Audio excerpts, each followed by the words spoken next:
Spotlight நேயர்களுக்கு வணக்கம். அனைத்து இந்திய அண்ணா திராவிட முன்னேற்ற கழகத்தினுடைய பொதுச் செயலாளர் எடப்பாடி பழனிசாமி அவர்கள் கத்திக்கு துரோகம் பண்ணணும்னு நடவடிக்கை எடுக்கிறதுக்கு எதுக்கு பயந்து கிடக்கிறார். இப்ப ஏற்கனவே ஒரு சஃப்லிங் முடிஞ்சது. இப்போ அந்த 25 பேரு தாவேக்காக்கு ஆதரவு கொடுத்துட்டு அண்ணா திமுக வந்து ஒவ்வொருத்தருக்கும் ஒரு பதவி போட்டா அந்த பதவி பிடிக்கலன்னு உட்கார்ந்து போர்க்கொடி தூக்கிட்டு இருக்கிறான். இந்த போர்க்கொடி தூக்குறதுல ஒரே ஆள் இந்த நெட்டக்கால இருக்கிறான் பாத்தீங்களா, எஸ்பி வேலுமணி, அவன் தான் போர்க்கொடி தூக்குறான். ஏன்னு சொன்னா ஓப்பனாவே அறிக்கை விடுறான். என்ன நம்பி வீரமணி வந்தான், தங்கமணி வந்தான், வெங்காயத்தை வந்தான், மயராண்டி வந்தான்னு பேசிட்டு இருக்கானே. உன்னை நம்பி வந்தா அவனுக்கு அவனை விட்டுட்டு உன்னை வந்து ஒரு தொகுதியில கோயம்புத்தூர் ஒரே தொகுதி ஜெயிச்சா உனக்கு தலைமை கழகத்துல ஒரு பொறுப்பு போட்டு கொடுத்தாங்க. எனக்கு அந்த கோயம்புத்தூருக்கு மாவட்ட செயலாளர் பதவி போட்டு கொடுக்கல அப்படிங்கறக்காக வேண்டி ஏதோ ஒரு தொச்சனக்காரனுக்கு எதுலயோ காயன்னு சொல்லுவாங்க இல்லையா, அந்த மாதிரி அந்த பதவி எனக்கு வேண்டாம் அப்படிங்கிற மாதிரி சொல்லி இன்னைக்கு ஒரு போர்க்கொடி ஒரு கும்பலை தேர்த்திட்டு திரிஞ்சிட்டு இருக்கிறார். இதை எடப்பாடி பழனிசாமி அவர்கள் என்ன பண்ணணும், இதுல இந்த காங்கேயம் தொகுதி இருக்கக்கூடிய நடராஜன், இந்த திருப்பூர் தொகுதியில் இருக்கக்கூடிய MSM ஆனந்தன், இந்த தோளாந்துருத்தி லொட்டு லொசுக்கு இந்த நாய்கள் இருக்க இவங்களெல்லாம் கட்சி விட்டு உடனடியே முடிக்கூட்டு தொலைவணும்ல, முடிக்கூட்டு புதால கட்சியில போடுங்க. ஏன் எடப்பாடியாருக்கு பயந்து கிடக்குறாரு? நீங்க குட்ட குடிஞ்சு போக கூடாதுங்க. எடப்பாடி பழனிசாமி அவர்களை என்னைக்கு ஒருத்தவங்களை எதிர்த்து பேசினானோ புரட்சி தலைவி ஜெயலலிதா எடுத்த நடவடிக்கை வர அப்படியே கட்சி விட்டு மூக்கிட்டு அவனை தொண்டர்கள் யாரும் தொடர்பு கொள்ளக்கூடாதுன்னு போகணும். இப்போ ஒவ்வொருத்தரும் நினைச்ச பக்கமெல்லாம் போர்க்கொடி தூக்கிட்டு உட்காந்துருக்கிறான். இப்ப அப்படித்தான் போடுறீங்களே. ஒரு கட்சிக்கு ஒரு பதவி போடுறப்போ அந்த பதவியில் இருக்கவன தராதரம் தெரிஞ்சு கட்சிக்கு போடணும். இப்ப நீங்க எம்ஆர் விஜயபாஸ்கர் கட்சி, அவரு கட்சியினுடைய வேற கட்சிக்கு தாவேக்காக்கு போய் ராஜினாமா பண்ணிட்டு போறாங்கிறக்கா அவர் இருக்கிற அந்த கொள்கை பரப்பு இணைச்சியாளர் பதவியில நீங்க ஈரோடு மாவட்டத்தில் இருக்கிற ஈரோடு மாநகராட்சி துணை மேயர் கேசி பழனிசாமிக்கு கொடுத்துருக்கிறீங்க அந்த கொள்கை பரப்பு இணைச்சியாளர்னா. ஏன் கேள்வி கேட்டா, எனக்கு ஈரோடு மாவட்ட செயலாளர் பதவி கொடுக்கல, நீங்க அந்த கிழக்கு சட்டசபை தொகுதியில போட்டிக்கிட்டு தோற்று போன பெரியார் நகர் மனோனுக்கு நீங்க செயலாளர் பதவி கொடுத்துட்டீங்க, எனக்கு பதவி கொடுக்கலன்னு சொல்லி இந்த மாநகராட்சியினுடைய துணை மேயர் கோவிச்சுக்கிட்டாராம். அதனால அவருக்கு கவச்சுட்டு கட்சி கூட போய் தொலைன்னு விட்டுட்டு போக வேண்டியதான. பெரிய அந்த ஈரோட்டில் வந்து நல்லவனே கட்சியில் கிடையாது அவர்களை தவிர, எல்லாம் முடிக்கிட்டு புதால போடணும். நீங்க இப்ப அவருக்கு வந்து கொள்கை வரப்பு இணைச் செயலாளர்னு கொடுத்துருக்கிறீங்களே, அவருக்கு என்ன கொள்கை தெரியும் அண்ணா திமுக பத்தி? நீங்க அப்படி போட்டிருக்கவங்களை யார போட்டிருக்கணும்னு சொன்னா, ஆவடி குமார் நேரத்தில் டிபேட்ல கலந்துக்கிறார், கல்யாண சுந்தரம் டிபேட்ல கலந்துக்கிறார், அவர் ஏற்கனவே செயலாளர் போட்டு இருந்திருக்காங்க. அப்புறம் விந்தியா, நடிகை விந்தியா, அவர் டிபேட்ல கலந்துருக்கிறாங்க. நீங்க விந்தியாவை கழக கொள்கைப்படி இணைச் செயலாளரை போட்டு தமிழ்நாடு முழுக்க வளவரன்னு சொல்லி இருந்திருக்கணும். சொல்லி இருந்தா அந்த அம்மா என்ன பண்ணி இருக்கோம், திமுக காமிச்சுட்டு தாவேக்காவை தண்ணி காமிச்சுட்டு இருக்கோம். இப்ப 6 தொகுதியில இப்ப அண்ணா திமுக ஓடிட்டானுங்கல்ல, 7 கிழக்கு திருச்சி கிழக்கோட போச்சுல. நீங்க இப்ப 50 நாள் ஆயிப்போச்சு உங்க கட்சிக்கு பிரச்சனை. அண்ணா திமுகவுக்கு சனி முடிச்சு 50 நாள் ஆயிப்போச்சு. நீங்க என்ன பண்ணி இருக்கணும், விந்தியாவை உபயோகப்படுத்தி இந்த 6 தொகுதியிலும் இதுவரை 4 பொதுக்கூட்டம் நடத்தி இருக்கணும். நீங்க விந்தியாவை விட்டு பொதுக்கூட்டம் நடத்துங்க, போட்டு 4 அடிச்சு விட்டுருவா தாவேக்கா காரனை. அதே மாதிரி திமுக காரன் 4 அடிச்சு விட்டுருவா. அந்த அம்மாவை நீங்க போட்டு இந்நேரம் 6 தொகுதிக்கு ஒரு பொதுக்கூட்டத்தை நடத்தி இருக்கணும். நடத்தி இருந்தா கட்சி வளரக்குண்டான வேலை செஞ்சுட்டு இருக்கு. எவனோ ஒருத்தன் மிரட்டான், ஒண்ணுக்கு ஆகாவளி நாயக மிரட்டா அவனுக்கு பயந்துகிட்டு இன்னும் குட்ட குனிஞ்சுக்கிட்டே ஓனினாக்கு ஏறத்தான் செய்வான். ஒருத்தர் உங்களுக்கு எதிர்ப்பு குரலை கொடுத்தா அவனை முடிக்கிட்டு போட்ட அந்த இடத்துல போடுங்க. நீங்க இப்ப கோயம்புத்தூர்ல வேலுமணி முடிக்கிட்டு போட்டு நீங்க தேமா வேலுச்சாமி போட்டீங்க இல்லையா, அந்த மாதிரி ஒவ்வொரு மாவட்டத்துக்கும் ஒருத்தனை போட்டீங்க நீங்க. அப்ப அதே மாதிரிதான் பண்ருட்டியில அந்த இவரை தூக்கி போட்டுட்டு போனீங்க, CV சண்முகத்தை தூக்கிட்டு போட்டு விழுப்புரம் மாவட்டத்துக்கு வேற ஆளை போட்டீங்க, பாஸ்கரன் ஒரு ஆளை. அந்த மாதிரி ஒரு ஆகலில முடிக்கிட்டு போட்டு வேற ஆளை போட்டுட்டு அடுத்த கட்ட நடவடிக்கைக்கு போகணும். அவளை போய் தொங்கு சாலம் போட்டுட்டு கூடாது. போட்டுக்கிட்டு இருந்தா கட்சி வளர்ச்சி அடையாது. இப்ப கட்சிக்கு நீங்க என்ன பண்ணி இருக்கணும்னு சொல்லி சொன்னா, இப்ப விந்தியாவில கட்சியில கூட்டத்துல போட்டுட்டீங்கன்னு வச்சுக்கோங்க, இந்த தாவேக்கார எவன் கஞ்சா கடத்தினா, எவளை வச்சுக்கிட்டு இருந்தான், யாரோட போனாங்க, யார் கைய பிடிச்சி இழுத்தான், காலை பிடிச்சி இழுத்தான், முடிவு பிடிச்சி இழுத்தாங்கிறதுலாம் அக்கு வேற ஆணி வேற அழைச்சி விந்தியா பேச்சு தமிழ்நாட்டு நேரம் நாரடிச்சிருக்கு தாவேக்காவை. இப்ப அண்மையில தாவேக்கார கார்ல குட்கா கடத்திக்கிட்டு போய் ஒரு கம்பத்துல மோதிட்டு திரும்பி போய் பின்னால எடுத்து பார்த்தா எல்லாம் குட்காவா இருக்குது. அதுல இருக்கிறவ தாவேக்காக்கார் இருக்கான்.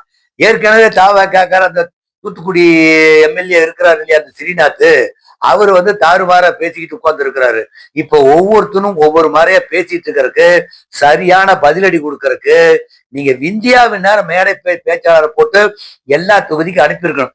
இந்த 10 நாய் ஒண்ணு தொலைஞ்சு போட்டு போயிட்டு போறான். நீங்க பிரச்சாரத்துக்கு பொதுக்கூட்டத்துல போய் இப்ப எவ ராஜினாமா பண்ணானோ அந்த எம்எல்ஏ தொகுதியில போய் இந்நேரம் கூட்டத்தை போட்டு இனிமேலாவது செய்யுங்க. இனிமேலாவது எடப்பாடி பழனிசாமி அவர்கள் கூட்டத்தை போட்டு தமிழக வெற்றி கழகத்துக்கான செஞ்ச அயோக்கித்தனத்தை அக்கு வேறையா ஆணு வேறையா கூட்டத்துல எடுத்து மூக்குக்கு மூக்கு கூட்டம் போட்டு பேசினீங்கன்னா இந்நேரம் கட்சியில் இருக்க உடன்பரப்புல பேசியிருக்கணும். அதுக்கு எடப்பாடி உத்தரவு கொடுத்திருக்கணும். உத்தரவு கொடுக்கிறாரா இல்லையோ, அந்தந்த பகுதியில் இருக்கக்கூடிய கட்சியினுடைய கிளைச்சேராளர் இருப்பாங்க, வீதியில் இருப்பான், இந்நேரம் நோட்டீஸ் அடிச்சு ஊர் ஊரா கொடுத்து அவனை மானக்கெடுத்து கெடுத்திருக்கும். அவன் விர்ச்சுவல் வாரியர் வச்சு அண்ணா திமுகவை எடுத்து அடிச்சு அவன் வந்து இன்னைக்கு ஆட்சி பிடிச்சு கொண்டிருக்கான். அந்த மாதிரி நீங்களும் ஒரு ஏற்பாடு பண்ணி நேரம் எல்லா தொகுதிக்கும் ஆள் அனுப்பிச்சு போட்டு பண்ணிருக்கணும். அவன் எதுக்குறான் இவன் எதுக்கான பயந்துகிட்டு ஒண்டிக்கிட்டு உட்காந்துருக்கிறீங்க. நீங்க இப்ப எல்லாமே கட்சியில் இருக்கிற கிளண்டு கண்டுக்குதான் உட்காந்துருக்குது. இன்னைக்கு மகளிர் ஒரு இதுக்குன்னு கூட்டம் போட்டிருந்தீங்க. எல்லாம் இந்த 1900 புரட்சி தலைவி 91 வந்த கட்சியில் இருந்தவங்க எல்லாம் இருக்கிறாங்க. கிட்டத்தட்ட 40 வயசு அவங்க எல்லாம் கட்சிக்கு வந்து அப்ப 25 வயசுல சேர்ந்தாங்க. இன்னைக்கு 55 வயசு 65 வயசு மகளிர் தான் உட்கார்ந்து இருக்காங்க. இளைஞர்கள் மகளிர்ல சேர்த்தனுக்கு உண்டான முயற்சி பண்றதுக்கு அதுக்கு பல்வேறு காரியங்கள் இருக்குது. இளைஞர்களை வந்து அதிமுகவில் இருக்கக்கூடிய இளைஞர்கள் எப்படி தாவேக்காவுக்கு இந்த காலேஜ் பிள்ளைங்க ஊர் இருக்கிற விசில் அடிச்சா குச்சிகளை விசில் அடிச்சுட்டு ஓடிச்சு இல்லையா, அந்த மாதிரி அதிமுகவுக்கு புதுரட்சம் பார்த்தருக்கு கட்சியினுடைய மகளிர் பிரிவுல வந்து 25 வயசுல 30 வயசுகள் இருக்கிற கட்சியில பொறுப்பு கொடுக்கணும். நீங்க பழைய முடிக்கூட்டு தொலைங்க, முடிக்கூட்டு போட்டு அந்த வயசான கிளவி கவுதி ஓடி போச்சு. அந்த மாதிரி யாராவது இருக்குதோ அந்த மாதிரி கழிச்சு விட்டுட்டு போங்க. நீங்க இப்ப லீமா ரோசியம் முடி கொடுங்கன்னு சொல்றேன். அவக்கா அந்த லால்குடி தொகுதி ராஜினாமா பண்ணிட்டு அவன் மருமகனோட சேர்ந்துட்டு கூத்தடிச்சாலும் சரி முடிக்கூட்டு தொலைங்க. நீங்க அவளை வச்சுக்கிட்டு குண்டு சட்டிக்குள்ள பிற்கான கட்டிக்கிட்டு நீங்க எலியை வச்சுக்கிட்டு நீங்க செஞ்சுக்கிட்டு இருக்கிற கதை செஞ்சுக்கிட்டு இருக்கிற எடப்பாடி அவர்கள் அந்த 25 பேர் உங்களை மீறி எடுத்து ஓட்டு போட்டானுல, அவள திருப்பி வந்தானுல, அவன் எல்லாம் வந்து திருப்பி வந்த எடுத்து பேசியிருக்கான்ல உங்களை உடனே முடிக்கிட்டு போட்டு 25 தொகுதிக்கு இடைத்தேர்தல் 6 தொகுதிக்கு நடந்த என்ன, 25 தொகுதிக்கு நடந்த என்ன கட்சி. நீங்க அவனை மானத்தை கெடுத்து, தமிழக வெற்றி கழகத்தின் விஜய மானத்தை கெடுத்து, நிர்மல்குமார் மானத்தை கெடுத்து, ஆதவர்ஜன மானத்தை கெடுத்து, அவன் குடிக்கிறதே இல்லைன்னு பேட்டியில சொல்றான். பிளைட்ல புல் பாட்டில் வச்சு பிடிக்கிறாங்க. அப்ப அவன் குடிக்கிற பாட்டில் தொட்டதே கிடையாது. அந்த சரக்குன்னா என்னன்னே தெரியாதுன்னு சொல்லி சொல்றோம்னா ஆதவர்ஜன் ஸ்போர்ட்ஸ் மேன் சரக்க கையில ஓட தொடக்கூடாது அப்படிங்கிறான். அப்ப ஏரோப்ளேன்ல போய் பிடிக்கிறப்ப செக் பண்றப்ப 1/2 மணி நேரம் விமானம் தாம்பத்துக்கு டெல்லி போறக்கப்ப நீங்களே விஜய் ஒரு புல்பாட்டுல பிடிச்ச பிற்பாடு அதெல்லாம் கீழே இறக்கி வச்சுதான் ஏத்திட்டு போனீங்க. இதையெல்லாம் எடுத்து கட்சிக்கார வந்து வீதியா சந்தா சொல்லணும். எந்தெந்த தொகுதியில் இடைத்தேர்தல் நடக்கிறதுக்கு தயாராக இருக்குதோ அந்த தொகுதிக்கெல்லாம் இந்த பிரச்சாரத்தை பயன்படுத்தணும். தமிழக வெற்றி கழகத்துக்காக எவனும் யோக்கியது கிடையாது, எல்லாமே அயோக்கியம் தான். இந்த மின்சாரத்துறை அமைச்சர் மரிய வில்சன் இருக்கான் இல்லையா, அவன் யோக்கியம் அவன் பண்றாத அட்ராசிட்டிஸ் இல்ல. நீங்க அவங்களை எல்லாம் வந்து கூட்டிட்டு வந்து அவனோட வண்டவாளத்தை எல்லாம் அப்படி வெளிச்சம் போட்டு காட்டணும். ஏன் இன்னும் தயங்கி கொண்டு இருக்கின்றார்கள்? நம்ம ராஜ்மோகன் கல்வித்துறை மந்திரி, அவர் தான் கல்வித்துறை மந்திரிக்கு உட்கார்ந்துட்டு இருக்கார் தமிழ். ஆனா முந்திரி கொட்டாட முந்திட்டு பேசிட்டு இருக்கிறப்போ ராஜ்மோகனுடைய பேக்ரவுண்ட் எடுக்கணும். அவர் சினிமா துறையிலிருந்து வந்தவர். சினிமா துறையிலிருந்து வந்தவர் யாரு நல்லவனாக யோக்கியதாக இருந்திருக்க முடியாது. இப்போ விஜய் முதலமைச்சர் சினிமாவில் இருந்தா வந்தாங்க, இப்ப நல்லவன் சொல்ல முடியுமா?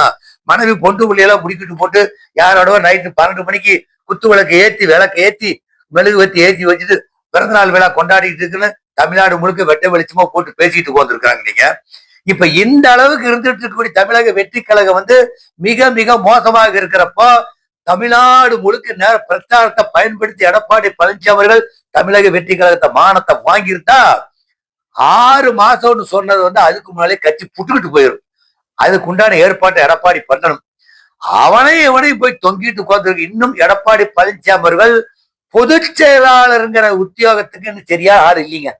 அவர் பொதுச் செயலாளருக்கு உத்தியோகத்துக்கு இதுக்கு முன்னெல்லாம் எடப்பாடி பழனிசாமி அவர்கள் அவர் வல்லவர் நல்லவர் நாங்கெல்லாம் கூட பேசி இருக்கிறோம். ஆனால் நடந்துகிட்டு இருக்கிற நிலைமை பாக்குறப்போ அவர் பொதுச் செயலாளருக்கு லாய்க்கு என்னைக்கு அவர் எஸ்பி வேலுமணி ஒரு பேச்சு போட்டு என் கூட இருக்கிறவனுக்கெல்லாம் பதவி இல்லை என்ன நம்பி வந்தான்னு சொல்லி சொன்னாங்களோ அவனால அன்னைக்கே முடிக்கும். அவன் நம்பி வந்து யாராரு சொன்னாலும் கட்சி விட்டு நீக்கிக்கணும். நீக்கிட்டு தொலைஞ்சிட்டு பாரு. அந்த ஊர்ல வேற ஆளே கிடையாதா?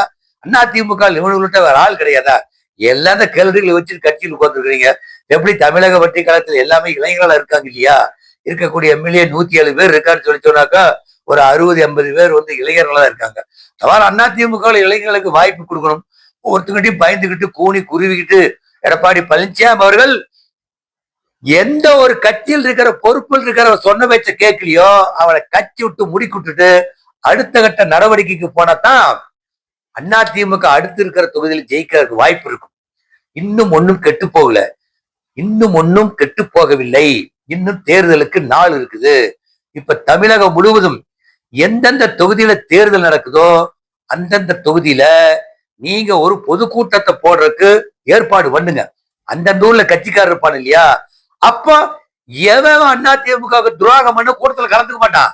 அதனால முடிக்கிட்டுருங்க நீங்க. இப்போ